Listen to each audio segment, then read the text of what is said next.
माननीय अध्यक्ष जी, बहुत बहुत धन्यवाद मौका देने के लिए। मैं माननीय अध्यक्ष जी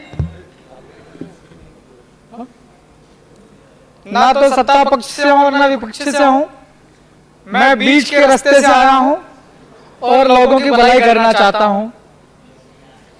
मैं आदिवासी इलाके से चुनकर आया हूं और सदन में उपस्थित 230 सदन के सदस्य हैं। हम सबके हाथ में प्रदेश का वर्तमान है और भविष्य है।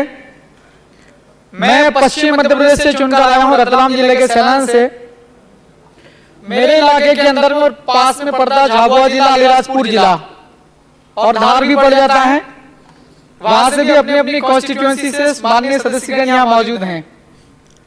आदिवासी इलाके में सदियों से आदिवासी लोगों को कहीं कहीं बेदखल किया जाता है अपनी जमीनों से, और कॉर्पोरेट उद्योगों के निर्माण के लिए जमीनें दी जाती हैं। मैं फिर कह रहा हूं, मैं बीच के रास्ते से निकलना चाहता हूं।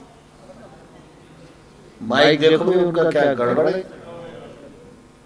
मैं बीच के रास्ते से निकलना चाहता हूं ताकि लोगों का भला हो सके। अगर उद्योग बनते हैं तो आदिवासियों की जमीनें जा रही हैं, पहले वहां के लोगों से बात किया जाना चाहिए। उन्हें कहीं ना कहीं उनकी परमानेंट आजीविका सेटल करने के लिए पहले उनको समाधान दिया जाना चाहिए। और मेरा सदस्य होने के नाते यहाँ मुझे अवसर मिल रहा है बात रखने का। तो आदिवासी इलाकों में जो बड़े बड़े डैम बनाए जाते हैं, बड़े बड़े तालाब बनाए जाते हैं, मेरे यहाँ पर मत है छोटे डैम बनने चाहिए ताकि लोगों की जो जमीनें हैं वो ज्यादा ना जाए, और छोटे छोटे तालाब बनाए जाए तो उनको गहरा किया जाना चाहिए ताकि आदिवासियों की जमीनें ज्यादा ना डूब क्षेत्र में ज्यादा ना जा सके। और अगर आदिवासियों की जमीनों पर ध्यान न दिया जाए और लगातार विकास की दौड़ में भागा जाए, आदिवासियों की आवाज को सुना न जाए, तो जो अनपढ़ और अकुशल आदिवासी हैं वो अपनी जमीनें चली जाएगी डैम में। जो भी कंस्ट्रक्शन बनता, चाहे 8 लेन रोड बने, चाहे कुछ भी निर्माण कार्य बने, तो ये अनपढ़ और अकुशल आदिवासी जो लोग होते हैं ये नगरों और महानगरों की ओर जाएंगे और भटकेंगे। इन्हें काम मिलेगा नहीं, अकुशल लोगों को काम नहीं मिलता, चाहे छोटे शहर जाओ बड़े शहर जाओ। और आदिवासी इलाकों में एक समस्या है, मैं आपका ध्यान माननीय अध्यक्ष जी महोदय आपके माध्यम से अवगत कराना चाहता हूं। आदिवासी इलाकों में ग्राम वार एक डायरी सिस्टम चलता, अवैध तरीके से शराब बिक्री करने के लिए। इसमें रेवेन्यू जनरेट होता है या ना होता है ये मुझे इसका आइडिया नहीं, मैं अगली बार स्टडी करके आऊंगा। डायरी के आधार पर शराब की बिक्री होती है, लोग बहुत बिगड़ते हैं साहब। इस पर मंथन होना चाहिए। ये जो माननीय राज्यपाल महोदय का जो अभिभाषण है इसके ऊपर में संशोधन किया जाना चाहिए, एक लूपहोल है इसमें।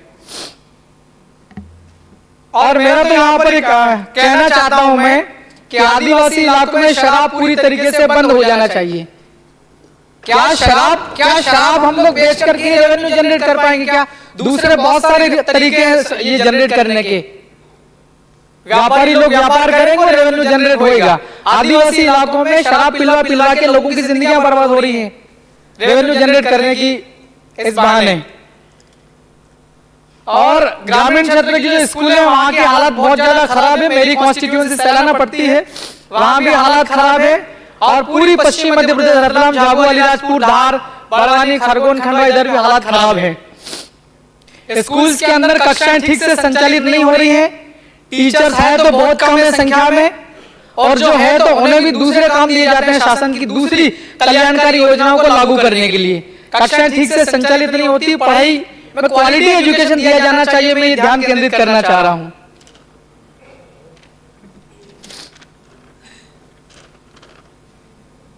और माननीय अध्यक्ष जी आपके माध्यम से मैं सरकार तक अपनी बात कहना चाहता हूं। अलग अलग बहुत सारे विभाग हैं, अलग अलग मंत्रालयों में बहुत विभागों में हजारों वैकेंसीज, जो विभागों में पद जो है वो खाली पड़े हुए हैं, इन्हें भरा जाए।